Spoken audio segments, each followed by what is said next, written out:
तो बच्चे आज की हमारी नेक्स्ट थ्योरम करने के लिए कल मैंने आपको इसेंट्रिसिटी पढ़ाया था। तो इसेंट्रिसिटी का मीनिंग था maximum distance from all the vertex, यानी अगर किसी वर्टेक्स की किसी भी वर्टेक्स से जो मैक्सिमम डिस्टेंस होगी वो उस वर्टेक्स की क्या कहलाएगी, इसेंट्रिसिटी। जबकि सेंटर के केस में पूरे ट्री में वो वर्टेक्स जिनकी इसेंट्रिसिटी मिनिमम होगी वो हमारे क्या कहलाएंगे, सेंटर। और पेंडेंट वर्टेक्स किसको बोलते हैं बच्चे? पेंडेंट वर्टेक्स का मतलब होता है जिसकी डिग्री कितनी हो, 1। जिस वर्टेक्स की डिग्री 1 होगी वो क्या कहलाएगा, पेंडेंट वर्टेक्स, टर्मिनल नोड या फिर लीफ। तो ये बातें हम कर चुके हैं पहले की क्लासेस में।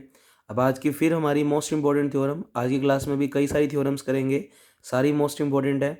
वो कहता एवरी ट्री हैज़ आइदर 1 और 2 सेंटर्स। किसी भी ट्री में, मतलब ट्री कोई भी हो, उसके अंदर या तो 1 सेंटर होगा या 2 सेंटर होंगे। एक या दो ही सेंटर होंगे, उससे ज़्यादा सेंटर नहीं होंगे। अब इस बात को अगर हमें प्रूव करना है तो उसके लिए हमने क्या काम किया कि let T be a tree. हमें कोई ट्री लेकर चलना था तो हम टी नाम से कोई ट्री लेकर चले। फिर हमने बोला if T has only 1 vertex. अब हो सकता है जो टी ट्री हो उसके अंदर सिर्फ एक वर्टेक्स हो। अगर एक वर्टेक्स हो तो इन डायग्राम से कंफ्यूज मत होना, इनको चाहिए क्रॉस कर देना, ये नहीं है, इनके डायग्राम बनाना ही नहीं है ये। वो कहता टी एक ट्री है तो हमने ले लिया। फिर वो कहता टी जो है वो अगर सिर्फ 1 वर्टेक्स का ट्री हो। अब 1 वर्टेक्स का ट्री बनाओगे तो यही बनेगा, और ना ही इसमें कोई एज बनेगी क्योंकि ट्री के अंदर सेल्फ लूप तो होता नहीं। तो बच्चे इसका मतलब अगर कोई टी ट्री है और उसके अंदर सिर्फ एक वर्टेक्स है तो इसी वर्टेक्स को हम क्या बोलेंगे, इस ट्री का सेंटर। क्यों बोलेंगे इस ट्री का सेंटर? क्योंकि बच्चे इसकी सेंट्रिसिटी निकालेंगे तो इसकी सेंट्रिसिटी 0 आएगी, ये किसी भी एज से कनेक्ट नहीं है, और यही सेंट्रिसिटी सबसे मिनिमम है इस ट्री में। तो बच्चे आप कह सकते हो कि अगर किसी टी ट्री में एक ही वर्टेक्स है तो उस केस में यही वर्टेक्स इस ट्री का क्या कहलाएगा, सेंटर। तो यही वर्टेक्स है और यही हमारा फिर क्या रहेगा, सेंटर। तो हमने प्रूव कर दिया कि किसी ट्री में या तो एक सेंटर होता है, या हमें प्रूव करना है ज़्यादा से ज़्यादा 2 सेंटर होते हैं, उससे ज़्यादा नहीं होते। तो अब हमने दूसरा केस लिया, इफ़ टी एज। तो ये बॉक्स में बंद नहीं करना, इसको सिंपल थ्योरी के रूप में ऐसे लिखना है, एज इट इज़ वो आप लिख देना। If T has 2 vertex. अब हमने मान लिया कि जो टी नाम का ट्री है उसमें कितने वर्टेक्स हैं, 2। Then these vertex are centre of T. अब इसके लिए अगर हम बात करें तो एक वर्टेक्स ये, एक वर्टेक्स ये, और इसको कनेक्ट करने के लिए हम इस तरीके से कनेक्ट कर सकते हैं। 2 वर्टेक्स के लिए ट्री ऐसा ही बनेगा। अब ये ट्री बनेगा तो मैं इस वर्टेक्स की सेंट्रिसिटी निकाल लूँ तो ये एक एज से कनेक्ट है, मतलब ये दूसरे वर्टेक्स तक जाने के लिए एक एज को फॉलो करेगी। तो इसकी सेंट्रिसिटी अगर मैं इसको V1 नाम दे दूँ और इसको V2, तो यहाँ पर EV1 कितना आ जाएगा, 1। ऐसे V2 की बात करूँ तो V2 V1 तक ही पहुँच सकता है, और उस दौरान उसके लिए सिर्फ उसको एक एज को कवर करना पड़ा, तो सेंट्रिसिटी V2 भी कितनी है, 1। और अगर किसी ग्राफ में इसेंट्रिसिटी मिनिमम हो, और क्योंकि दोनों की इसेंट्रिसिटी सेम है और यही हमारे लिए मिनिमम है, तो ये दोनों ही हमारे क्या कहलाएंगे, सेंटर। तो कल मैंने जाते जाते आपको इसेंट्रिसिटी और सेंटर की डेफिनेशंस पढ़ाई थी। अगर आपने वो नहीं लगाई है तो पहले वो लगाओ, फिर ये बात समझ आएंगी। तो बच्चे अभी तक की थ्योरम में मैंने क्या काम कर दिया कि टी अगर एक ट्री है और विद 1 वर्टेक्स है तो उसके अंदर एक सेंटर होगा। अगर अगर 2 वर्टेक्स है तो उस केस के अंदर ये दोनों उसके सेंटर बनने को तैयार हैं। तो इतना हिस्सा तो प्रूव हो गया कि किसी ट्री में 1 या 2 सेंटर होते हैं, पर हर ट्री में 1 या 2 सेंटर होते हैं उसके लिए फिर हमें अब 2 से ज़्यादा वर्टेक्स पे काम करना पड़ेगा। अगर एक वर्टेक्स पे काम करते हैं तो ऑब्वियस बात है एक सेंटर आ गया, 2 वर्टेक्स पे काम कर रहे हैं तो 2 सेंटर आ गए। अब ये बताना है कि 2 से ज़्यादा वर्टेक्स हो तो भी सेंटर 1 या 2 ही हो सकते हैं, उससे ज़्यादा नहीं हो सकते। तो उसके लिए हमने थोड़ी सी थ्योरी लिखी। तो ये थ्योरी तभी समझ आएगी जब हम इसके अंदर बना हुआ ग्राफ को रिप्रेजेंट करें और उससे बात को समझने की कोशिश करें। तो ध्यान से देखना, कल मैंने आपको जिसमें इसेंट्रिसिटी समझाई थी उसी ग्राफ की मदद ले रहे हैं। तो आप तो नेक्स्ट पेज ही देखो, उसके अंदर डायग्राम अच्छे से बना हुआ है, तो मैं आपको दिखाता हूँ, देखें ध्यान से। तो ये भी कुछ नहीं है, इसको भी अच्छे से क्रॉस कर देना। बच्चे मैंने इस थ्योरम को समझने के लिए एक ट्री बनाया। पहले तो चेक करो क्या ये ट्री है, बिल्कुल ये एक कनेक्टेड ग्राफ है, कोई लूप नहीं बन रहा, तो ये एक ट्री है। फिर कल हमने इसके बारे में डिटेल में काम किया था। इसके अंदर हमने चेक की थी बच्चे सारा कुछ, इसेंट्रिसिटीज़ निकाली थी। तो ए पॉइंट की इसेंट्रिसिटी निकालूँ तो ए सी से, सी ए डी से और डी एफ से टोटल इसकी जो मैक्सिमम डिस्टेंस रहेगी वो 3 रहेगी है, क्योंकि ये 3 एजिस से गुजरेगा। तो बच्चे इसेंट्रिसिटी ए कितना हो गया, 3। ऐसे बी के लिए भी 1, 2 और 3। तो इस तरीके से हमने सबकी इसेंट्रिसिटी निकालनी है। ई की सेंट्रिसिटी करूँ तो 1 2 और 3, एफ की सेंट्रिसिटी निकालूँ तो 1 2 और 3, सी की सेंट्रिसिटी निकालूँ तो ज़्यादा से ज़्यादा ये 1 और 2, 2 एजेस कवर कर सकता है, तो सेंट्रिसिटी इसकी 2 हो गई। और डी भी ज़्यादा से ज़्यादा 2 एजेस कवर कर सकता है, तो इसकी भी सेंट्रिसिटी 2 हो गई। अब इस पूरे ग्राफ में बात करें तो बाकी सब की सेंट्रिसिटी ज़्यादा है, सिर्फ इन दो की सेंट्रिसिटी कम है। तो बच्चे इसका मतलब ये क्या कहलाएगा, यही दो हमारे इस ट्री के क्या कहलाएंगे, सेंटर। अब तुम खुद देख लो, इसमें वर्टेक्स 2 से ज़्यादा हैं, 1 2 3 4 5 6, टोटल वर्टेक्स 6 थे, यानी 2 से ज़्यादा थे। पर 2 से ज़्यादा के केस में भी जो सेंटर बने वो सिर्फ ज़्यादा से ज़्यादा 2 बने, यानी किसी भी ट्री में या तो एक सेंटर होता है या 2 सेंटर होते हैं, उससे ज़्यादा सेंटर एग्जिस्ट नहीं करते, चाहे वर्टेक्स कितने भी हों। तो बच्चे वर्टेक्स यहाँ पर 2 से ज़्यादा थे, 6 वर्टेक्स थे, फिर भी इसमें सेंटर जो है वो 2 बने हैं। अब इस बात को समझाने के लिए थ्योरी में वो क्या कहता है, देखो हम पेंडेंट वर्टेक्स किसको कहते हैं। अगर मैं इस ट्री में बात करूं तो ये वाले जो सिरे हैं वो उसके पेंडेंट वर्टेक्स है। पेंडेंट वर्टेक्स किसको बोलते हैं, जिसकी डिग्री 1 हो। ई की डिग्री की बात करें तो ई सिर्फ एक एज से कनेक्ट है, तो इसकी डिग्री कितनी है, 1। ये भी एक एज से कनेक्ट है तो इसकी डिग्री 1। तो ये दोनों क्या हैं, पेंडेंट वर्टेक्स। ऐसे ये दोनों भी क्या हैं, पेंडेंट वर्टेक्स। अब वो क्या कहता, मान लो ये पूरा ग्राफ टी है, वो कहता इसके अंदर अगर ये 2 सेंटर हैं तो कहता अगर अपने इनके पेंडेंट वर्टेक्स को हटाते जाएं। अब पेंडेंट वर्टेक्स हटाने का मतलब, अगर मान लो मैं ये वाली एज मिटा दूं, ये वाली एज मिटा दूं, तो ये वाला पेंडेंट वर्टेक्स खत्म हो गया। ये खत्म हो गया तो वो कहता इसेंट्रिसिटी जो है वो रिड्यूस हो जाएगी, इसेंट्रिसिटी जो है वो रिड्यूस हो जाएगी। अब सी की जो इसेंट्रिसिटी रहेगी बच्चे, वो 1 और 1 2 रह जाएगी। देखो ध्यान से, अभी सेंट्रिसिटी 2 है और डी की सेंट्रिसिटी देखो 1 कम हो गई। मतलब अगर पेंडेंट वर्टेक्स को हटाना शुरू करते हैं तो जो इसेंट्रिसिटी है उस पर एक एक का इफेक्ट कम होने लग जाएगा, एक एक का इफेक्ट कम हो जाएगा, पर जो नया ग्राफ बनेगा उसमें भी इसेंट्रिसिटी उसकी 2 ही रहेगी। चेक कर लो, अगर मैं ये दोनों पेंडेंट वर्टेक्स हटा देता हूँ तो सी की सेंट्रिसिटी अभी भी कितनी रहेगी, 2। यानी उस वाले ग्राफ में भी सेंटर तो यही वाले पॉइंट रहेंगे। तो बच्चे थोड़ा ध्यान से समझने की कोशिश करना, थ्योरी अजीब सी है, हालांकि इस डायग्राम से क्लियरली पता लग चुका है कि अगर वर्टेक्स 2 से ज़्यादा हो तो भी जो गिवन ग्राफ होगा उसमें इसेंट्रिसिटी जो रहेंगी वो अभी भी उसके सेंटर जो हैं वो 2 ही रहेंगे। और हटा देंगे, मान लो ये सारा हटा देते हैं इतना इतना, तो अब इसका सिर्फ एक सेंटर रहेगा। तो या तो उस ट्री में 2 इस रहेंगे जो क्या कहते हैं सेंटर, या फिर एक। अब जैसे तुम मान लो ये वाले 2 पेंडेंट वर्टेक्स हटाते हो, तो अब सी की सेंट्रिसिटी 2 है, पर डी की सेंट्रिसिटी तो सिर्फ 1 है। तो अब इसके अंदर सेंटर जो है वो एक रह गया, पर एक तो रहा ना। उसके बाद मान लो आपने ये भी हटा दी, तो अब इतना इतना ट्री बच गया, अब इतना इतना ट्री बच गया तो डी, सेंटर डी अभी भी सेंटर टी डी ही है, पर सेंटर एक कम हो गया भले ही, पर सेंटर अभी भी उन्हीं में से है, कोई नया बंदा सेंटर नहीं बना। यानी अगर हम पेंडेंट वर्टेक्स को हटा रहे हैं तो जो पहले वाले ट्री के सेंटर थे अब भी सेंटर वही रह रहे हैं। फिर धीरे धीरे करके 2 से 1 सेंटर भले ही हो गया, पर सेंटर रह वो ही रहे हैं, कोई और नया बंदा हमारा सेंटर नहीं बन रहा। और फिर इन पेंडेंट वर्टेक्स को हटा दें तो खाली ये बच जाएगा, और खाली यही बच जाएगा अगर ट्री में, तो एक वर्टेक्स, तो यही हमारा सेंटर। तो सेंटर अभी भी यही है, यानी पेंडेंट वर्टेक्स को हटाते जाएंगे तो हमारे जो पहले वाले ट्री के अंदर सेंटर थे अब भी वही रहेंगे। और अगर काफ़ी ज़्यादा हमने वर्टेक्सेस हटा दी तो सेंटर 2 से 1 हो गया, पर 1 से नील तो नहीं होगा ना, क्योंकि बच्चे ट्री के लिए कम से कम एक वर्टेक्स होना तो ज़रूरी है, तो कम से कम एक सेंटर भी होना ज़रूरी है। तो बस यही थ्योरी वो लिखता है पूरी इस बात को कहने के लिए कि कोई मर्जी ट्री ले लो, अगर आप पेंडेंट वर्टेक्स हटाते जाओगे तो उनकी इसेंट्रिसिटी रिड्यूस होती रहेगी एक एक करके। और अगर ऐसे करते करते तुमने सिर्फ एक वर्टेक्स बना दिया तो उस केस में भी सेंटर तुम्हें मिलेगा, और सेंटर जो पहले आ रहे थे अभी भी वही बंदे सेंटर बने रहेंगे।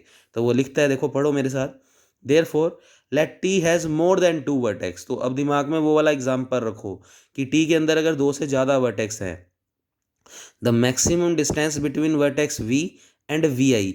वी आई का मतलब और वी का मतलब, वी का मतलब मान लो अपने पिछले वाले डायग्राम में ए वर्टेक्स है, और वी आई का मतलब बाकी सभी वर्टेक्स से हम क्या निकाल लेंगे, मैक्सिमम डिस्टेंस। तो वो क्या कहता, डी की वी से वी आई तक की डिस्टेंस निकालो is obtained when V I is pendant vertex. अगर ए जैसे मान लो वर्टेक्स था और उसकी एफ, क्योंकि एफ पेंडेंट वर्टेक्स है, तो V I is pendant vertex. We also know that each tree has at least 2 pendant vertex. हर ट्री में कम से कम 2 पेंडेंट वर्टेक्स होंगे। अब जैसे मान लो ये वाला देखो, ट्रीवियल ट्री है ये, तो इसकी बात नहीं करेंगे, नॉन ट्रीवियल ट्री में बात करेंगे। तो बच्चे इसके अंदर अगर मैं बात करूँ तो 2 पेंडेंट वर्टेक्स है, चेक कर लो। ये भी एक पेंडेंट वर्टेक्स है क्योंकि ये एक ही एज से कनेक्ट है, तो इसकी डिग्री 1। ये भी पेंडेंट वर्टेक्स है क्योंकि इसकी डिग्री भी 1। तो वो क्या कहता, we also know that each tree, ये एक ट्री है जिसमें कम से कम 2 पेंडेंट वर्टेक्स तो होंगे। इसमें 2 पेंडेंट वर्टेक्स दिख रहे हैं, ये भी पेंडेंट है, ये भी पेंडेंट है। अगर कोई और ग्राफ देखना है तो बिल्कुल देख लो, ये एक ट्री बना हुआ है, ये भी स्ट्रक्चर है ट्री की। और बच्चे इसमें भी कम से कम 2 पेंडेंट वर्टेक्स तो तुम्हें दिख रहे हैं, ज़्यादा ही दिख रहे हैं पर कम से कम 2 तो होते ही हैं। तो we also know that each tree has at least 2 pendant vertex. Therefore, if these pendant vertex are deleted from tree, then the obtained new graph T1 is tree and in which eccentricity of all vertex reduced by 1. तो अगर वो कहता हम pendant vertex को हटा दें, अगर हम इन पेंडेंट वर्टेक्स को हटा दें तो इसेंट्रिसिटी सबकी 1 1 से क्या हो जाएगी, रिड्यूस हो जाएगी। भाई देखो, अगर मैं ये दोनों पेंडेंट वर्टेक्स हटा देता हूँ तो पहले ए की सेंट्रिसिटी 3 आ रही थी, अब ये पेंडेंट वर्टेक्स हटा दिया तो ए की सेंट्रिसिटी 2 हो गई। ऐसे सी की सेंट्रिसिटी 2 आ रही थी, अब सी की सेंट्रिसिटी 1 हो गई। पर सोचो, जो नया ग्राफ ऑब्टेन हुआ है इन पेंडेंट वर्टेक्स को हटाने के बाद, मैं थोड़ा सा समझाऊँ तो अब डायग्राम सिर्फ इतना रह गया मान लो। तो सी ए बी डी, तो चेक करो अब सबकी सेंट्रिसिटी रिड्यूस हो गई। तो इसकी सेंट्रिसिटी देखो कितनी रिड्यूस हो गई, इसकी सेंट्रिसिटी अब सिर्फ 1 रह जाएगी। ऐसे इसकी सेंट्रिसिटी भी 1 हो जाएगी, पहले 2 थी पर अब सेंट्रिसिटी, अभी सेंट्रिसिटी तो इसकी 2 है, इसकी सेंट्रिसिटी बिल्कुल 2 है, इसकी 1 रह गई। इस ए की कितनी हो गई, 2, इसकी भी कितनी हो गई, 2। तो पहले 3 थी अब 2 हो गई। पर सेंटर अभी भी बात करें तो बच्चे सेंटर या तो यही रहेंगे या चेंज हो जाएंगे, तो ज़्यादा ज़्यादा एक कम हो जाएगा। अब इस केस में इसकी सेंट्रिसिटी 1 है और इसकी सेंट्रिसिटी 2। इस पूरे ग्राफ में सेंट्रिसिटी मिनिमम इसकी है। अगर इसकी है तो बच्चे इसमें ध्यान से देखें, इसकी सेंट्रिसिटी अगर मिनिमम है तो अगर हम बात करें, और बच्चे एक के करके हटाएंगे ना, पेंडेंट वर्टेक्स एक के करके हटाओगे। अगर तुमने ये एक पेंडेंट वर्टेक्स हटाया तो अभी एक तो बाकी है, तो ध्यान से समझना इस कंसेप्ट को। तो बच्चे इसेंट्रिसिटी अभी भी चाहिए, इसको दोनों को हटा दो। मतलब अगर पेंडेंट वर्टेक्स हटा रहे हो, मेरी बात ध्यान से सुनना, अगर पेंडेंट वर्टेक्स हटा रहे हो तो इसेंट्रिसिटी रिड्यूस हो रही है और साथ साथ सेंटरों पे या तो एक कम हो गया या वही रह रहे हैं, पर सेंटर नए नहीं बन रहे। अब इस केस में ये 1 रह गया, अगर मान लो ये वाली एज तो हटा दी मान लो, तो इसकी सेंट्रिसिटी 1 है। तो बच्चे यही सेंटर है, पहले भी ग्राफ में यही 2 सेंटर थे, अब सेंटर ये नहीं रहा पर ये तो रहा। तो अभी भी जो नया ग्राफ ऑब्टेन हुए हैं उनके सेंटर भी ये वही बंदे रह रहे हैं। तो वही कह रहा है ये, तो ध्यान से सुनना, लाइनें थोड़ी सी कंफ्यूजिंग कर सकती है पर इतना मुश्किल टास्क नहीं है।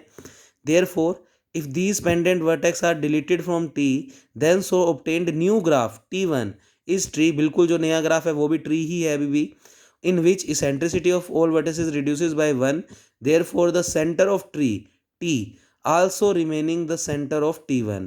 जो पहले T के सेंटर थे अभी भी T1 में वही सेंटर रह रहे हैं। आप इसके अंदर लिख सकते हो हाईएस्ट सेंटर रिड्यूस हो सकते हैं। Again deletion of pendant vertex in T1, और अब जो नया T1 ग्राफ बन चुका था जिसमें तुमने पेंडेंट वर्टेक्स हटा दिए थे, अब और पेंडेंट वर्टेक्स अगर हटा दोगे तो फिर वो क्या कहता है, centre of T2 remain same as that of tree T1। तो सेंटर अभी भी उस नए T2 ग्राफ में सेम रहेंगे जैसे कि ट्री T1 में थे। और इस तरीके से similarly deleting the pendant vertex, finally ऐसे करके सारे पेंडेंट वर्टेक्स हटाते रहो। पेंडेंट वर्टेक्स का मतलब जिनकी डिग्री 1 हो। तो मैंने आपको थोड़ा समझाने की कोशिश की थी, आप ये वाले पेंडेंट वर्टेक्स भी हटा दो, ये भी पेंडेंट वर्टेक्स हटा दो, तो अब इतना ग्राफ बच गया, इतना ग्राफ बच गया। तो इस केस में यही वाले दोनों सेंटर हैं अभी भी। फिर बच्चे तुमने मान लो अब ये वाली एज भी हटा दी तो अब सिर्फ ये बच गया। तो वो कहता ऐसे करते करते अगर सिर्फ एक वर्टेक्स बच जाए तो वही हमारा उसका क्या हो जाएगा, सेंटर ऑफ टी। तो इस केस में सिर्फ यही हमारा क्या हो जाएगा, सेंटर। तो किसी भी ट्री में ज़्यादा से ज़्यादा 2 सेंटर हो सकते हैं, और अगर आप ऐसे पेंडेंट वर्टेक्स हटाते रहे और अगर एक ही वर्टेक्स बच गया तो वही हमारा क्या हो जाएगा, सेंटर। यानी किसी भी ट्री में ज़्यादा से ज़्यादा एक सेंटर या 2 सेंटर ही हो सकते हैं, उससे ज़्यादा सेंटर किसी ट्री में एग्जिस्ट नहीं करते। और सेंटर बोलते किसको हैं, जिसकी सेंट्रिसिटी मिनिमम हो। तो इस तरीके से बस आपको थ्योरी लिखनी है। वो थ्योरी इस डायग्राम को देखते हुए लिख सकते हो कि अगर जैसे जैसे हम पेंडेंट वर्टेक्स हटाते जाएंगे तो सेंटर्स अभी भी वही रहेंगे, ज़्यादा से ज़्यादा एक सेंटर कम हो जाएगा। तो किसी ट्री में एक या दो सेंटर ही होते हैं, उससे ज़्यादा सेंटर नहीं होते, चाहे वर्टेक्स कितने भी हों। तो स्टार्टिंग में तो हमने एक वर्टेक्स और दो वर्टेक्स के लिए सेंटर बताया ही, और फिर दो से ज़्यादा के लिए ये वाला डायग्राम बनाकर पेंडेंट वर्टेक्स को तब तक रिमूव करते रहो जब तक सिर्फ एक सेंटर बच जाए, और जैसे ही एक सेंटर बच जाएगा तो फिर वही हमारा क्या हो जाएगा, सेंटर। तो कुल मिलाकर कहने का मतलब क्या है, ये भी मत समझो कि वही बंदे सेंटर रहेंगे, सेंटर एक या दो ही रहेंगे। इस पूरी थ्योरम का मतलब यही है कि पूरे ग्राफ में, पूरे ट्री में सेंटर चाहे वर्टेक्स कितने मर्जी हों, उनमें सेंटर या तो एक होगा या दो होगा, दो से ज़्यादा सेंटर नहीं बनेंगे कभी भी। तो बच्चे ये कंफ्यूज मत हो ना कि सी और डी ही हमेशा सेंटर रहेंगे। सेंटर रिमेन सेम रहने का मतलब सेंटर की क्वांटिटी उतनी ही रहेगी। सेंटर की क्वांटिटी एक या दो ही रह सकती है, उससे ज़्यादा नहीं रह सकती। तो अब ये थ्योरम की इस लाइन से शायद आपको पूरी क्लियर हो जाए कि सेंटर सेम रहने से मतलब ये है कि उस पूरे ट्री के अंदर सेंटर ज़्यादा से ज़्यादा एक या दो ही हो सकते हैं, उससे ज़्यादा सेंटर किसी भी ट्री में एग्जिस्ट नहीं करते। अब नेक्स्ट है बच्चे हमारे पास बाइनरी ट्री। तो बाइनरी ट्री हमने पहले भी पढ़ा था, पर पहले हमने डेफिनेशन पढ़ी थी इनकमिंग डिग्री से। अब हम इनकमिंग डिग्री से नहीं पढ़ रहे, अब हम टोटल डिग्री से बाइनरी ट्री की डेफिनेशन पढ़ रहे हैं। अब आप कहोगे टोटल डिग्री से क्या मतलब है, मतलब अब डायरेक्शन नहीं देखनी हमें, अब डायरेक्शन नहीं देखनी, सिर्फ हमने बाइनरी ट्री के लिए टोटल डिग्री के बेस में काम करना है। तो पहले तो मैं बाइनरी डिग्री अपनी तरफ से तुम्हें एक डायग्राम बनाता हूँ और फिर समझाता हूँ। जैसे मान लो मैंने ये डायग्राम बनाया, ये एक बाइनरी ट्री है क्योंकि इससे दो वर्टेक्स निकल रही हैं, दो बच्चे हैं इसके, अगर दो बच्चे हैं तो बाइनरी ट्री है, इतना सा भी बाइनरी ट्री है। अब अगर इस बाइनरी ट्री की बात करूं तो ध्यान से देखो, ये जो वर्टेक्स है V1, ये V2 और V3। अब टोटल डिग्री की बात कर रहे हैं, इनकमिंग डिग्री जो हमने पिछले पढ़ी थी उसकी बात नहीं कर रहे, एक नई डेफिनेशन पढ़ रहे हैं बाइनरी ट्री की। तो बच्चे अगर इस V1 वर्टेक्स की बात करूं तो इससे कितनी डिग्री है, इससे कितनी एज कनेक्ट है, दो। इनकमिंग आउटकमिंग का मतलब नहीं है। तो बच्चे इस V1 की वर्टेक्स की डिग्री तो हो गई दो। अगर मैं बात करूं V2 की, तो V2 से सिर्फ एक एज कनेक्ट है, तो V2 की डिग्री कितनी है, 1। और V3 से भी सिर्फ एक एज कनेक्ट है, तो इसकी डिग्री भी कितनी हो गई, 1। तो वो क्या कहता, बाइनरी ट्री किसे कहेंगे, जिसमें जो अपना मेन वर्टेक्स, एक वर्टेक्स तो ऐसा होगा जिसकी डिग्री कितनी होगी, 2, और बाकी जो वर्टेक्स होंगे उनकी डिग्री 1 होगी और वो सेम होगी। या वो क्या कहता, अगर अपने बाइनरी ट्री में थोड़ा लेवल बढ़ा दें, ये V1 है, बाइनरी बनाना है तो हर एक के दो दो बच्चे बनाते जाओ, फिर इसके भी दो बच्चे, फिर इसके भी दो बच्चे, फिर इसके भी दो बच्चे, फिर इसके भी दो बच्चे। अब बात समझो जो मैं समझाने जा रहा हूँ, V1, V2, V3, V4, V5, V6, V7। तो थोड़ा ध्यान से देखना, V1 के कितने बच्चे हैं, दो, यानी इससे कितनी एज कनेक्ट है, दो। तो V1 की डिग्री तो अभी भी दो। पर V2 की डिग्री पे फ़र्क देखो क्या आ गया, अब V2 की डिग्री 1, 2 और 3। तो V2 की डिग्री अब कितनी हो गई, 3। ऐसे V3 की डिग्री, इससे 3 एजेस कनेक्ट है, 1, 2, 3, तो इसकी भी डिग्री 3। V4 की डिग्री देखो 1, 2, 3, तो इसमें इसकी डिग्री भी 3। ऐसे इसकी डिग्री भी 3। ऐसे इस V6 की 1, 2 और 3, तो 3 डिग्री। और ऐसे V7 की भी 3 डिग्री, 1, 2, 3। तो अब आपने क्या देखा, तो बाइनरी ट्री की कंप्लीट डेफिनेशन क्या बन गई, कोई भी ट्री जिसमें एक वर्टेक्स की डिग्री 2 और बाकी वर्टेक्स की डिग्री 1 या 3 हो। देखो इसमें भी वर्टेक्स की, एक वर्टेक्स की डिग्री 2 और बाकी वर्टेक्स की डिग्री या तो 1। अब देखो नीचे नीचे वालों की बात करूं तो बाकी की डिग्री या तो 1 आ रही है, अब नीचे नीचे वालों की सिर्फ डिग्री, इनसे सिर्फ एक एज कनेक्ट है तो डिग्री 1, 1, 1। तो या तो पूरे ग्राफ के अंदर एक वर्टेक्स हो जिसकी डिग्री 2 और बाकी सभी वर्टेक्स की डिग्री 1 या फिर 3 हो, 1 या फिर 3 हो, और पूरे ग्राफ में भी 1 या फिर 3 हो। तो ऐसा ट्री क्या कहलाएगा, बाइनरी ट्री। तो पढ़ते हैं हम definition, a tree in which there is exactly one vertex of degree 2, सिर्फ एक ही वर्टेक्स ऐसा होगा जिसकी डिग्री 2, एंड रिमेनिंग, और बाकी जितने भी वर्टेक्स हैं उनकी डिग्री या तो 1 होगी या 3 होगी, उससे ज़्यादा नहीं होगी।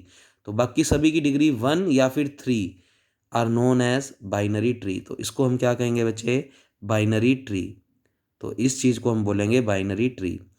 और बोलता है, if T is a binary tree, अगर कोई ट्री बाइनरी ट्री है, the vertex of degree 2 which is distinct from all the other vertices of T serves as root of tree. तो बच्चे ये वाला वर्टेक्स उसका क्या कहलाएगा, रूट, क्योंकि इसकी डिग्री बाकी सभी की डिग्री से क्या है, डिफरेंट। तो वो क्या कहता है, इसको क्या बोल दो, रूट। तो एक बाइनरी ट्री क्या होता है, रूटेड ट्री। ये हमने पहले भी बात पढ़ी थी कि बाइनरी ट्री हमेशा एक रूटेड ट्री होता है। तो ये इसका क्या हो गया, रूट। जिसका वर्टेक्स का डिग्री डिफरेंट वो उसका क्या हो गया, रूट। और ये पूरा ट्री क्या हो गया, रूटेड ट्री। फिर इसके लेवल्स की बात करें तो जो रूटेड वाला ट्री वाला वर्टेक्स होता है उसे बोलते हैं जीरो लेवल। उससे नेक्स्ट वाले पे जो ये V2 V3 वर्टेक्स दिख रहे हैं ये V1 लेवल, फर्स्ट लेवल। ऐसे ही ये जो तुम्हें V4 V5 V6 V7 दिख रहा है ये L2 लेवल यानी टू लेवल। ऐसे ही ये थर्ड लेवल, और नीचे बना दें तो फोर्थ लेवल। इस तरीके से हम लेवल्स को डिफाइन करेंगे बाइनरी ट्री में। तो ये देखो पूरा अच्छे से डायग्राम बना हुआ है बच्चे। बाइनरी ट्री का पूरा अच्छे से एग्जाम्पल बना रखा है, एक ट्री क्रिएट कर रखा है। और हल्का सा देखो मैंने लिखा कि इसकी डिग्री 2, इनकी डिग्री 3। आप लिखना चाहो तो इनकी डिग्री भी 3। इस V1 को क्या बोलेंगे, रूटेड वर्टेक्स। इस पूरे ट्री को क्या बोलेंगे, रूटेड ट्री। ये जो V1 वर्टेक्स रूटेड वाला वर्टेक्स है उसको कौन सा लेवल बोलते हैं, जीरो लेवल। ये वाले दोनों वर्टेक्स क्या कहलाएंगे, फर्स्ट लेवल। ये वाले क्या कहलाएंगे, सेकंड लेवल। ऐसे ये वाले क्या कहलाएंगे, थर्ड लेवल। लास्ट में जो है वो फोर्थ लेवल, और डिवाइड करोगे तो फिफ्थ लेवल। हाइट अगर निकालनी है इस बाइनरी ट्री की तो बच्चे जीरोथ लेवल को काउंट नहीं करेंगे, टोटल जीरो लेवल के बाद जितने लेवल आ रहे हैं वही हमारे उस ग्राफ की हाइट है। तो जी की हाइट इक्वल टू 4, क्योंकि इसमें कितने लेवल है, 4। तो इस तरीके से हम किसी भी बाइनरी ट्री के हाइट भी निकाल सकते हैं। फिर इस पूरे ट्री में जो जो वर्टेक्स की डिग्री 1 है बच्चे, तो देखो ध्यान से, ये जितना भी ट्री मैंने बनाया है उसमें ये नीचे नीचे वाले वर्टेक्स हैं उनके नीचे मैंने 1 1 1 लिखा हुआ है। इसका मतलब इन सब की डिग्री 1 है, चेक कर सकते हो। ये भी एक एज से कनेक्ट है, ये भी एक एज से कनेक्ट है, तो इन सब की डिग्री 1 है। तो जिनकी डिग्री 1 होती है, या कह दो जो पेंडेंट वर्टेक्स होते हैं, उन्हें इस ट्री के एक्सटर्नल वर्टेक्स बोलते हैं। तो दीज आर एक्सटर्नल वर्टेक्स। और मैंने लाइन भी लिखवाई हुई है, द वर्टेक्स विद डिग्री 1, जो वर्टेक्स 1 डिग्री के हैं are known as external vertex, और रिमेनिंग आर इंटरनल। तो बच्चे ये सारे, ये वाले सारे वर्टेक्स और ये वाले सारे वर्टेक्स क्या कहलाएंगे, इंटरनल। ये तो रूटेड, ये जिनकी डिग्री 1 है वो एक्सटर्नल, और बाकी जितने भी बच गए वो सारे इंटरनल वर्टेक्स। तो ये सब पता होना चाहिए, अगर थ्योर में आगे अच्छे से समझनी है। तो उसने शब्दों में लिखा जो एक्सटर्नल वर्टेक्स या पेंडेंट वर्टेक्स होते हैं उनकी डिग्री कितनी होती है, 1। ऑब्वियस बात है, हम जिनकी डिग्री 1 होती है उनको बोल रहे हैं एक्सटर्नल वर्टेक्स, और बाकी सबको क्या बोल रहे हैं, इंटरनल वर्टेक्स। अब बच्चे इस थ्योरम को समझने के लिए बड़ी शानदार ये एग्जाम्पल बना हुआ है ऊपर। तो अगर हम ध्यान से देखें तो जिनकी डिग्री 1 है, जिनकी डिग्री 1 है वो 1 एज से कनेक्ट है, क्योंकि तभी तो उनकी डिग्री 1 है। और बाकी जितने भी इंटरनल वर्टेक्स हैं उन सब की डिग्री इस डायग्राम में देख सकते हो कितनी है, 3। और ये एग्जाम्पल किसका है, बाइनरी ट्री का। चेक कर लो, जितने भी इंटरनल वर्टेक्स हैं उन सब की डिग्री तुम्हें 3 दिख रही है। इसकी डिग्री देख लो, 1 2 3। तो ये सारे इंटरनल वर्टेक्स 3 डिग्री के हैं, ये बात याद रखना। जो रूटेड वर्टेक्स है वो 2 डिग्री का है, ये बात भी याद रखना। और जो पेंडेंट यानी एक्सटर्नल वर्टेक्स है उनकी डिग्री 1 है, ये भी तुम याद रखना। तो अब नेक्स्ट थ्योरम हमें समझ आएगी, बड़ी शानदार थ्योरम है, छोटी छोटी थ्योरम है पर बच्चे समझने वाली हैं। अगर ये हमें समझ आ गई तो हम इनको बड़े आसानी से लिख सकते हैं। तो बच्चे ध्यान से सुनना। वो कहता है पहली थ्योरम के अंदर, number of pendant vertex in complete binary tree. Complete binary tree का मतलब है हर एक के 2 चिल्ड्रन होने चाहिए, हर एक के। अब जैसे कोई बच्चा इसके मान लो सिर्फ एक ही चिल्ड्रन ना था तो वो कंप्लीट बाइनरी ट्री नहीं है। कंप्लीट बाइनरी ट्री का मतलब हर वर्टेक्स के 2 चिल्ड्रन होने जरूरी हैं। तो ये जो मैंने ग्राफ बनाया हुआ है वो कंप्लीट ट्री का है। तो वो कहता, number of pendant vertex in any complete binary tree with n vertices is n+1/2। यानी अगर किसी ट्री में n वर्टेक्स हैं और वो ट्री एक कंप्लीट बाइनरी ट्री है तो उस ट्री में जो नंबर ऑफ पेंडेंट वर्टेक्स की क्वांटिटी होगी वो कितनी निकालनी है, n+1/2। यानी ये जो तुम्हें नीचे पेंडेंट वर्टेक्स दिख रहे हैं ये गिनती में होने चाहिए n+1/2। एक बार तो ना हम ये चेक करते हैं, क्रॉस चेक, कि ये जो बोल रहा है वो फॉर्मूला सही बोल भी रहा है या नहीं। हमारे पूरे ट्री में n वर्टेक्स, तो पहले वर्टेक्स काउंट करते हैं इसमें। तो 1 2 3 4 5 6 7 8 9 10 11 12 13 14 15 16 17 18 19 20 21 22 23 24 25 26 27 28 29 30 31। इसमें मेरे पास 31 वर्टेक्स हैं। तो n की जगह तो आ गया 31। अब 31 प्लस 1 32, 32/2 16, 16 वर्टेक्स होने चाहिए मेरे पास पेंडेंट। चेक करते हैं। 1 2 3 4 5 6 7 8 9 10 11 12 13 14 15 16। बिल्कुल। इसका मतलब किसी में अगर n वर्टेक्स हैं, कोई कंप्लीट बाइनरी ट्री है जिसमें n वर्टेक्स हैं, उसमें पेंडेंट वर्टेक्स की क्वांटिटी n+1/2 होती है। ये हम अब डायग्राम में समझ चुके हैं। पर डायग्राम में समझने से कुछ नहीं होता, हमें इसको थ्योरी में कैसे प्रूव करना है वो पता होना चाहिए। तो हमने बोला प्रूफ के अंदर let p denotes the number of pendant vertex. जो इसमें पेंडेंट वर्टेक्स हैं उनको मैंने p से रिप्रेजेंट कर दिया इन ग्राफ ट्री। इस टी ग्राफ के अंदर पेंडेंट वर्टेक्स को मैंने p से शो कर दिया। फिर मैंने क्या कहा, सम ऑफ डिग्री इन t। अब इस लाइन का क्या मतलब है, इस पूरे ग्राफ में जितनी भी वर्टेक्स आ रही है उन सब की डिग्री का सम, उन सब की डिग्री का सम। अब इतने बड़े एग्जाम्पल के साथ इस बात को समझाना थोड़ा मुश्किल है, तो मैंने एक छोटा सा एग्जाम्पल लिया। तो मैं इसको साफ साफ बनाता हूँ, आप भी साइड में बनाना चाहें तो बनाएं। तो इससे आप बड़े आसानी से समझ जाएंगे कि सम ऑफ डिग्री इन टी उसने कैसे लिखी है। देखो नोट्स में तुम्हारे लाइन लिखी हुई है, sum of degree in T is equal to 2 times n-1। अब इस बात को समझने के लिए मैंने एक बाइनरी ट्री लिया, क्योंकि ट्री जिसकी बात कर रहे हैं वो एक बाइनरी ट्री थ्योरम के अंदर कंप्लीटली मेंशन है कि वो कंप्लीट बाइनरी ट्री है। कंप्लीट बाइनरी ट्री का मतलब 2 चिल्ड्रन होने चाहिए हर एक के। तो ये वर्टेक्स, इसके कितने चिल्ड्रन हैं, 2। तो ये कंप्लीट बाइनरी ट्री है, ये इतना हिस्सा भी कंप्लीट बाइनरी ट्री है। तो उतने बड़े एग्जाम्पल के साथ जस्टिफाई करना थोड़ा मुश्किल हो जाता, तो इस छोटे से समझ लेते हैं ये भी तो कंप्लीट बाइनरी ट्री है। तो इसके लिए ये लाइन देखते हैं कि क्या सही है क्या। तो बच्चे इस वर्टेक्स का नाम v1, इस वर्टेक्स का नाम v2, इस वर्टेक्स का नाम v3। अब अगर इस v1 की डिग्री की बात करूं तो ये 2 एजेस से कनेक्ट है तो इसकी डिग्री 2, ये सिर्फ एक एज से कनेक्ट है तो इसकी डिग्री 1, ये भी एक एज से कनेक्ट है तो इसकी डिग्री 1। और चेक करते हैं टोटल डिग्री हर वर्टेक्स की कितनी आ रही है। तो बच्चे v1 की 2 है, v2 की 1 है, v3 की 1 है, टोटल 3 वर्टेक्स आ रहे हैं और उनकी डिग्री का सम देखते हैं।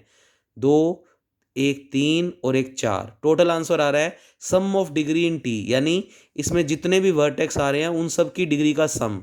तो 2 और एक 3 और एक 4, 4 आ रहा है। और इस फॉर्मूले से चेक करते हैं बच्चे n, n का मतलब नंबर ऑफ वर्टेक्स। कितने वर्टेक्स हैं, 3।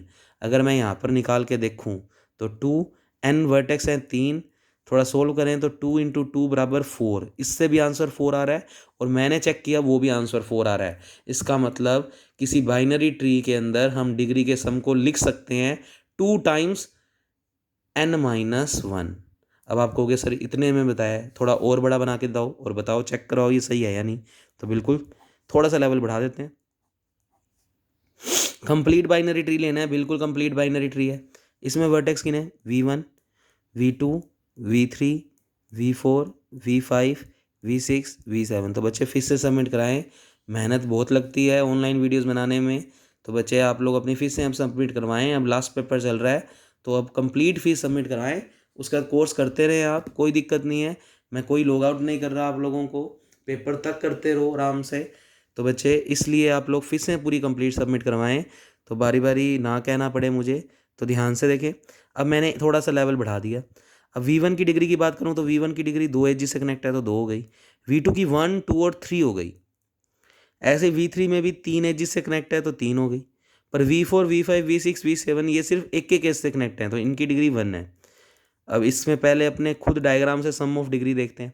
तो 2, 3 और 2 5, 5 और 3 8, 9, 10, 11, 12। मेरा आंसर आ रहा है सम ऑफ डिग्री का 12। अब मैं फॉर्मूले से चेक करता हूँ तो 2 टाइम्स n-1। n का मतलब नंबर ऑफ वर्टिसेस कितने हैं, 7, 7 - 1। तो बच्चे ये बन गया 2 × 6 यानी 12। बिल्कुल सेम आंसर आ रहा है। इसका मतलब एक कंप्लीट बाइनरी ट्री में मैं लिख सकता हूँ कि टी ट्री में जितने भी वर्टेक्स होंगे उन सब की डिग्री का सम हमेशा 2 टाइम्स n-1 की फॉर्म में लिखा जा सकता है। तो ये लाइन यूँ रटने की जरूरत नहीं पड़ती अगर ये बातें यूँ समझ लें तो वो कहता पी तो हमें पेंडेंट वर्टेक्स की क्वांटिटी बता रहा है कि पी जो है वो नंबर ऑफ पेंडेंट वर्टेक्स है टी में, और सम ऑफ डिग्री इन टी लिखी जा सकती है 2 टाइम्स n-1। तो ये ऊपर वाली लाइन को इग्नोर कर दो, ये कह रहा है कि n वर्टेक्स होते हैं तो उसमें एजिस n-1 होती है, तो उससे भी याद रख सकते हो कि किसी ग्राफ में किसी टी ट्री में सारी वर्टेक्स की डिग्री का सम 2 टाइम्स नंबर ऑफ एजेस। तो नंबर ऑफ एजेस किसी ग्राफ किसी ट्री में अगर n वर्टेक्स होते हैं तो हम पढ़ चुके हैं उसमें n-1 एजेस होती हैं। तो ये तो फॉर्मूला आ गया। अब इस फॉर्मूले का इस्तेमाल मैं इन ग्राफ में कैसे करूं? इसमें 3 तरीके के वर्टेक्स हैं, एक तो रूटेड, एक इंटरनल और एक पेंडेंट वर्टेक्स। अब बच्चे रूटेड वर्टेक्स की बात करूं तो उसकी डिग्री 2 है, और रूटेड वर्टेक्स इस पूरे ग्राफ में सिर्फ एक ही है।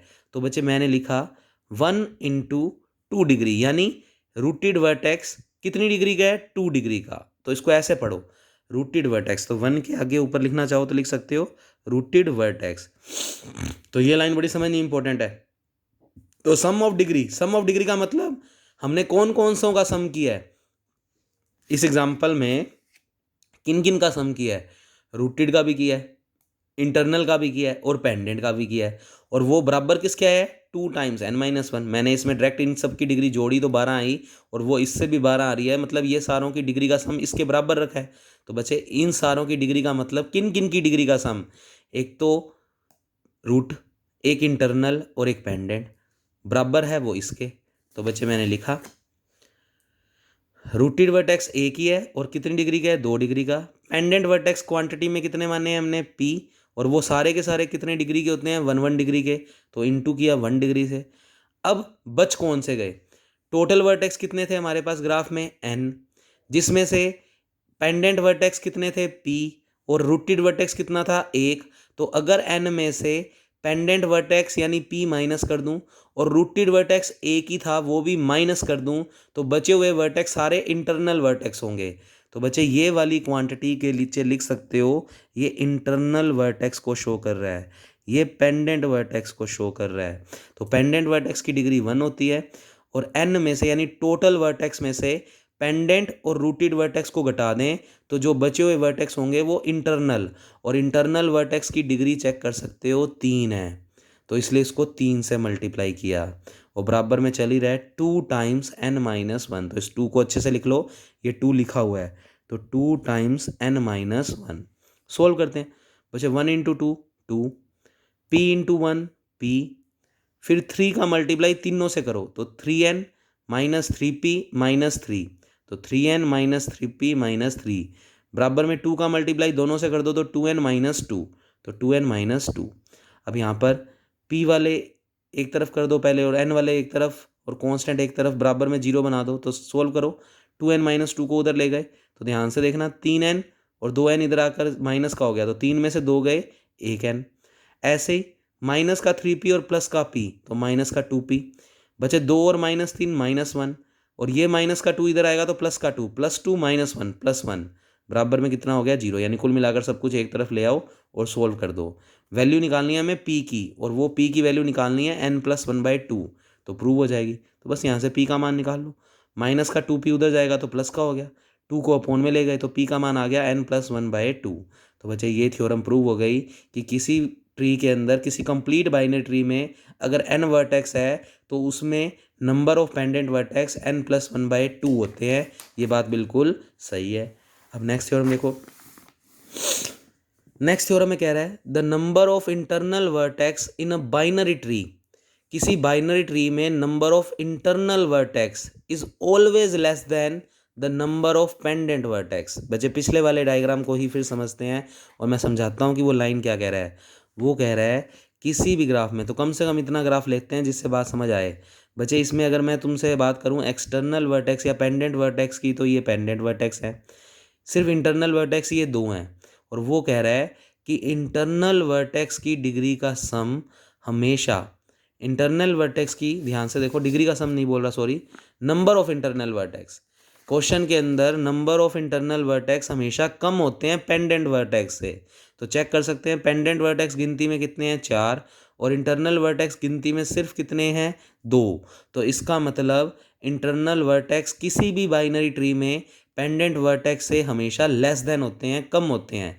तो इंटरनल वर्टेक्स 2 हैं, पेंडेंट 4 हैं, तो ऑब्वियस बात है इंटरनल कम है पेंडेंट से। इसमें देख लो, इसमें बच्चे ये तो पेंडेंट वर्टेक्स है और ये रूटेड है, इसमें इंटरनल आ ही नहीं रहा। इंटरनल नहीं आने का मतलब इंटरनल पेंडेंट से कम ही आ रहे हैं, पेंडेंट 2 आ रहे हैं, इंटरनल आ ही नहीं रहा। तो इसका मतलब इंटरनल हमेशा पेंडेंट से कम होते हैं, ये प्रूव करना है। अब इसको प्रूव करने के लिए हमने पिछली थ्योरम का यूज़ किया। तो पेपर में अगर ये थ्योरम आती है तो आप लेमा के रूप में पिछली थ्योरम जो अभी करवाई है वो करके आओगे पहले। तो उसने लिखा बाय लेमा हम प्रूव कर चुके हैं the number of pendant vertex in a binary tree with n vertices is n+1/2। और पेंडेंट वर्टेक्स को p से शो किया था और उसकी क्वांटिटी कितनी आई थी n+1/2। इस 2 को इसके नीचे अलग, इसके नीचे अलग, तो n/2+1/2। तो ये तो आ गया p का आंसर। तो ये थ्योरम तुम्हें पूरी लिखनी है जो अभी पिछले बार अभी करवाई है। फिर कहोगे इंटरनल वर्टेक्स। अब इंटरनल वर्टेक्स निकालेंगे कैसे? बच्चे ध्यान से सुनो, टोटल वर्टेक्स अगर n है और अगर n वर्टेक्स में से हम पेंडेंट वर्टेक्स को घटा दें तो बचे हुए क्या होंगे? Internal vertex. तो वो क्या कहता, अगर टोटल वर्टेक्स में से हम पेंडेंट वर्टेक्स घटा दें तो बचे हुए वर्टेक्स को क्या कह देंगे? Internal vertex. तो बच्चे इंटरनल वर्टेक्स की क्वांटिटी देखते हैं। तो बच्चे n-p, तो n as it is minus p का मान कितना है? n/2+1/2, या कह दो n+1/2। फिर इस 2 को इसके नीचे अलग, इसके नीचे अलग। तो अब उसने पूरा सोल्व करके दिखा दिया, तो मैं आपको अलग से सोल्व करके दिखाता हूँ। देखो इंटरनल वर्टेक्स की क्वांटिटी क्या होगी? टोटल वर्टेक्स में से पेंडेंट वर्टेक्स घटा दो। टोटल वर्टेक्स तो n है, p का मान हम पिछली थ्योरम में निकाल चुके हैं n+1/2। थोड़ा सोल्व करके दिखा रहा हूँ। n, इस 2 को इसके नीचे अलग तो n/2, माइनस को भी अंदर कर दो और 2 को इसके नीचे अलग, माइनस का 1/2। n और n/2 बचे, n में से n/2 घटाओगे तो n/2 बचेगा भाई, 1 में से हाफ घटाएंगे तो हाफ बचेगा और माइनस का 1/2। तो बच्चे ये n-p किसको शो कर रहा है? Number of internal vertex, number of internal vertex. ध्यान से समझना बात, बड़ी छोटी छोटी थ्योरम है, बड़ी इंटरेस्टिंग है। नंबर ऑफ इंटरनल वर्टेक्स तुम्हारे पास ये आ गए और पेंडेंट वर्टेक्स थे तुम्हारे पास n/2+1/2। अब खुद का दिमाग लगाओ, पेंडेंट वर्टेक्स में इस क्वांटिटी में देखो n का मान नेगेटिव तो हो नहीं सकता, वर्टेक्स है ये, और वर्टेक्स कभी -1 या -2 तो होते नहीं, तो कम से कम 0 हो सकते हैं, ज़्यादा ज़्यादा वर्टेक्स होए ना तो पॉसिबल ही नहीं है, वो ट्री नहीं होगा, तो कम से कम एक वर्टेक्स तो होगा ही होगा, यानी n का मान 1 से शुरू हो रहा है बच्चे, यानी ये पॉजिटिव वैल्यू, ये भी पॉजिटिव वैल्यू, कुछ जुड़ रहा है, कुछ जुड़ रहा है, और जबकि यही वाली सेम क्वांटिटी में कुछ कम हो रहा है, कुछ कम हो रहा है और इसमें कुछ जुड़ रहा है, तो पेंडेंट वर्टेक्स कुछ ज़्यादा है, किससे? इंटरनल वर्टेक्स है, क्योंकि पेंडेंट वर्टेक्स में इस क्वांटिटी में कुछ जुड़ रहा है तो वैल्यू बढ़ेगी, और इस इंटरनल वर्टेक्स में इस क्वांटिटी में कुछ माइनस हो रहा है तो वैल्यू घटेगी। तो इसका मतलब इंटरनल वर्टेक्स पेंडेंट वर्टेक्स से हमेशा कम होते हैं, ये बात प्रूव हो गई। तो सिर्फ लाइन में लिखना है, hence the internal vertex are less than from pendant vertex. तो बच्चे ये थ्योरम भी कंप्लीट। नेक्स्ट थ्योरम और कर रहे हैं, आज की लास्ट थ्योरम। ये बड़ी शानदार थ्योरम है, एक टिपिकल सी लाइन लिखी हुई है पर उसको हम लॉजिकली समझ लेंगे तो हमें दिक्कत नहीं आएगी।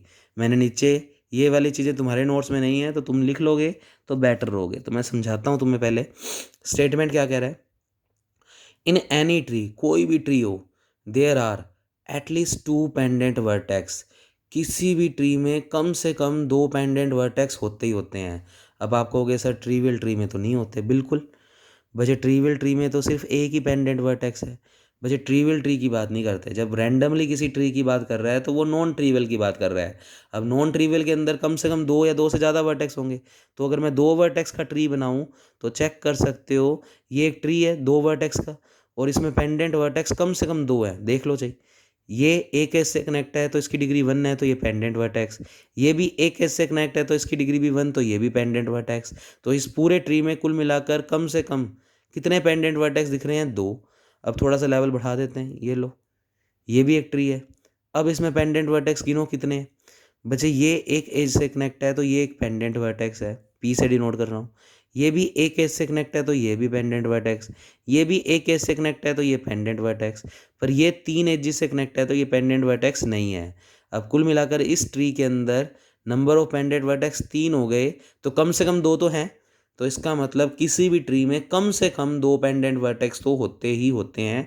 ज़्यादा से ज़्यादा आप इतना डायग्राम बना लो, इसमें ये भी पेंडेंट वर्टेक्स है और ये भी पेंडेंट, तो कम से कम दो तो पेंडेंट वर्टेक्स होंगे ही होंगे। चाहे आप कितने से कितना छोटा ट्री भी बना लो तो उसमें दो पेंडेंट वर्टेक्स तो एग्जिस्ट करेंगे ही करेंगे। ज़्यादा हो सकते हैं दो से, पर दो तो होंगे ही होंगे। ये प्रूव करना है। अब ये प्रूव करना है कि कम से कम दो और ज़्यादा में कितने भी हो सकते हैं। यानी अगर मान लो मैं नंबर ऑफ पेंडेंट वर्टेक्स को n1 से शो कर रहा हूँ और मुझे n1 का मान फिर क्या लेकर आना पड़ेगा, क्या प्रूव करना है, किसी भी ट्री में नंबर ऑफ पेंडेंट वर्टेक्स हमेशा कम से कम दो होते हैं। तो कम से कम दो का मतलब अगर ये पेंडेंट वर्टेक्स को शो कर रहा है तो इसकी वैल्यू कम से कम दो। कम से कम दो का मतलब ऐसा अगर कुछ ले आए तो n1 का मान कम से कम दो और ज़्यादा में कितना भी हो सकता है, दो से ज़्यादा तो कितना भी हो सकता है, पर कम से कम दो के बराबर तो होगा ही होगा। ऐसा कुछ लेकर आना है। अगर ऐसा ले आए तो प्रूव हो जाएगा कि नंबर ऑफ पेंडेंट वर्टेक्स या तो दो या दो से ज़्यादा होते हैं, दो से कम कभी भी नहीं होते, तो प्रूव हो जाएगी लाइन। अब इसको प्रूव करने के लिए क्या किया, हमें ट्री लेने को बोल रहा है। अगर ट्री है तो उसमें n वर्टेक्स और एग्जैक्टली n-1 एजेस होंगी, तो हमने लिखा जी एक हम ट्री लेकर चले जिसमें n वर्टेक्स हैं और अगर n वर्टेक्स हैं तो it has exactly n-1 edges. वो ये तो हम ट्री में पढ़ चुके हैं। फिर अब ये लाइन अगर तुम्हें कंफ्यूज करती है तो सीधा लिख दो, हमने पढ़ा है अभी पिछली थ्योरम में, sum of degree of all vertices in G tree के अंदर जितने भी वर्टेसेस हैं उनकी सबकी डिग्री का सम करें तो वो हमेशा क्या होता है, 2 टाइम्स n-1। बाइनरी के लिए भी और किसी और ट्री के लिए भी हर एक के लिए 2 टाइम्स n-1 ही फॉर्मूला होता है सारे वर्टेसेस की डिग्री के सम का। तो ये तो हो गया सम ऑफ डिग्री। फिर हमने क्या कहा, these degree can be divided among n vertices. ये वाली जो डिग्री का सम है ये किन किन का कॉम्बिनेशन है, सभी डिग्री का, सभी वर्टेसेस का, चाहे वो रूटेड है, चाहे वो इंटरनल है, चाहे वो पेंडेंट है, उन सब का कॉम्बिनेशन है ये। तो वो क्या कहता, ये जो डिग्री का सम है वो सब डिवाइडेड है among n vertices. Among n vertices मतलब रूटेड में भी, इंटरनल में भी और पेंडेंट में भी। फिर हमने माना let n1 be the number of vertex of degree 1 in G. Degree 1 वाले कौन होते हैं, पेंडेंट वर्टेक्स। तो कुल मिलाकर मैंने pendant vertex, number of pendant vertex कितने मान लिए, n1। तो मैं नंबर ऑफ पेंडेंट वर्टेक्स को कितने मान रहा हूँ, n1। किस ट्री में, जी ट्री के अंदर। फिर ये लाइन को समझना एक बार, तो ये ऐसे एज इट इज़ याद कर लो, मैं अभी समझाता हूँ। तो पहले ये थ्योरम खत्म कर लेते हैं।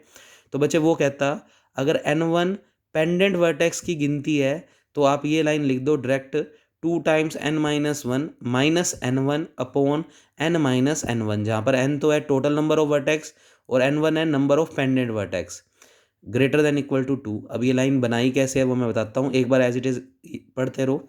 फिर बच्चे ये n-1 उधर जाएगा तो 2 से मल्टीप्लाई होगा, तो 2n-2n1, तो 2n-2n1। और इसमें भी ये स्टेप एज इट इज़ चल रहा है। थोड़ा सिंप्लीफाई कर लो, तो ये सिंप्लीफाई करके दिखा देता हूँ आपको मैं। बच्चे ये बनेगा 2n और इस 2n से ये 2n क्या हो जाएगा, कैंसल आउट। ये अंदर 2 माइनस का मल्टीप्लाई होगा तो माइनस का 2 उधर लेकर जाएंगे तो प्लस का 2, तो ये प्लस का 2 बना हुआ है। और माइनस का 2n1 इधर आएगा तो प्लस का 2n1, प्लस के 2n1 में से n1 जाएगा तो प्लस का n1, तो n1 greater than equal to, और ये माइनस का 2 उधर जाकर प्लस का, तो बच्चे n1 का मान आ गया greater than equal to 2। n1 क्या चीज़ है, नंबर ऑफ पेंडेंट वर्टेक्स। तो नंबर ऑफ पेंडेंट वर्टेक्स या तो दो होते हैं या दो से ज़्यादा, तो कम से कम कितने होते हैं, दो। इस लाइन से क्या साबित हो रहा है कि नंबर ऑफ पेंडेंट वर्टेक्स कम से कम दो होते हैं। तो there are at least 2 vertex of degree 1 in a tree, यानी किसी भी ग्राफ में नंबर ऑफ पेंडेंट वर्टेक्स कितने होते हैं, कम से कम दो। अब ये लाइन बनी कैसे है वो नहीं बता सकते, पर ये लाइन सही है या नहीं उसको चेक कर सकते हैं। तो उसके लिए देखो मैंने नीचे एग्जाम्पल्स बनाए, तो मैं तुम्हें बड़े से पेज पे बना के दिखाता हूँ जिससे तुम्हें ये बातें समझ आए। मैंने एक ट्री बनाया, बिल्कुल ये एक ट्री है। अब इसके अंदर वर्टेक्स की बात करूँ तो v1 v2 v3। मैं पूरा वो फॉर्मूला तुम्हें चेक करवा रहा हूँ जो उसने लाइन लिखी हुई है, मैं लाइन लिखता हूँ।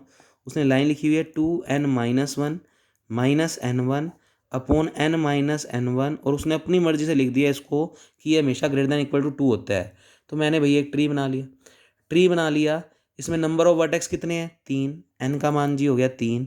अच्छा n1 हमने किसको बोला है, नंबर ऑफ पेंडेंट वर्टेक्स। तो इस ट्री के अंदर नंबर ऑफ पेंडेंट वर्टेक्स 2 हैं, तो उसको n1 बोलते हैं, और नंबर ऑफ पेंडेंट वर्टेक्स कितने हैं, 2। अब बच्चे इस पूरे में ये वैल्यू रखते हैं और चेक करते हैं कि ये मान 2 के बराबर या 2 से ज़्यादा ही आ रहा है क्या। तो बच्चे n का मान रखो मेरे साथ, तो मैं इस फॉर्मूले में क्रॉस चेक कराता हूँ। 2 n की वैल्यू, पूरे टोटल नंबर ऑफ वर्टेक्स कितने हैं, 3, -1 माइनस n1 की बात करूँ तो नंबर ऑफ पेंडेंट वर्टेक्स कितने हैं 2, n का मान टोटल वर्टेक्स 3, n1 का मान पेंडेंट वर्टेक्स इस ग्राफ में 2। पूरा सोल्व करो और देखते हैं कितना आता है। 3 - 1 2, तो 2 × 2 4 -2 ये वाला 2 और 3 - 2 1, 4 - 2 कितना हो गया 2। तो बिल्कुल इस पूरी चीज़ को सोल्व करने पर इक्वल टू 2 आ रहा है, यानी इक्वल वाला साइन सही है। अब थोड़ा लेवल बढ़ा देते हैं ट्री का। तो हमेशा एग्जाम्पल बाइनरी ट्री का ही लेकर चलेंगे, ये बात ध्यान रखना। अब अगर इसके अंदर वर्टेक्स की बात करूँ तो v1 v2 v3 v4 v5 कितना भी बड़ा बना सकते हो, पर बात को समझने के लिए हम कर रहे हैं कि ये वैल्यू या तो 2 के बराबर आनी चाहिए, 2 से ज़्यादा आनी चाहिए, कम नहीं आनी चाहिए। तो हमने एक एग्जाम्पल और बना लिया। अब एक एग्जाम्पल और बना लिया तो बच्चे इसके अंदर अगर मैं बात करूँ तो टोटल वर्टेक्स 7 दिख रहे हैं, तो n का मान तो हो गया 7। n1 हमने बोला है number of pendant vertex, number of pendant vertex जिनकी डिग्री 1 हो, इन सब की डिग्री 1 है। तो बच्चे ये 4 है जो कि पेंडेंट वर्टेक्स हैं, तो n1 की वैल्यू 4 हो गई। रखो इस पूरे फॉर्मूले में। तो बच्चे रखा मैंने 2 टाइम्स n की वैल्यू अगर मैं 7 रखता हूँ, मैं पूरा रख के दिखाता हूँ, 7 - 1 n1 का मान 4, ऐसे n का मान 7 n1 का मान 4, मैंने इस पूरे फॉर्मूले में वैल्यू रख दी। तो फॉर्मूला तो कैसे बना है उसको नहीं चेक कर सकते, पर फॉर्मूला सही है या नहीं वो चेक कर सकते हैं। तो बच्चे ये बन गया 2 × 6 -4 7 - 4 3, 6 दूनी 12, 12 में से 4 गए 8, 8/3, 8/3 करोगे तो 3 दूना 6, 2.20, 20 का मतलब 3 6 18, 2.6 कुछ आएगा। इसका मतलब ये वैल्यू 2.6 यानी 2 से ज़्यादा आ रही है, और यानी ये वाला साइन भी सही है, कम नहीं आ रही। इसका मतलब ये लाइन बिल्कुल एग्जिस्ट करती है। तो बस इस थ्योरम के अंदर यही चीज़ देखने वाली थी। तो बच्चे ये लाइन हमने डायरेक्ट लिखी, उसके बाद सिंपली सोल्व किया, ये स्टेप उधर भेज दिया, फिर n1 को एक तरफ और कांस्टेंट को एक तरफ, तो आंसर ये आ गया। और n1 हमने क्वेश्चन में क्या माना है, नंबर ऑफ पेंडेंट वर्टेक्स। तो नंबर ऑफ पेंडेंट वर्टेक्स या तो 2 होते हैं या 2 से ज़्यादा, तो कम से कम कितने होते हैं किसी भी ट्री में, 2। तो ये थ्योरम भी कम्प्लीटली प्रूव हो गई। नीचे यही चीज़ मैंने जो उधर समझाई है वो यहाँ पर लिखी हुई है, तो चाहिए यहाँ से लिख लेना, चाहिए पॉज करके वहाँ से लिख लेना। एग्जाम्पल जरूर लिखें जिससे इन थ्योरमों में रटने की जरूरत फिर तुम्हें नहीं पड़ेगी। तो बच्चे इतना इनफ है आज की क्लास में, ज़्यादा है तो आप इतना काम पढ़ कर आओगे। Okay, thank you class.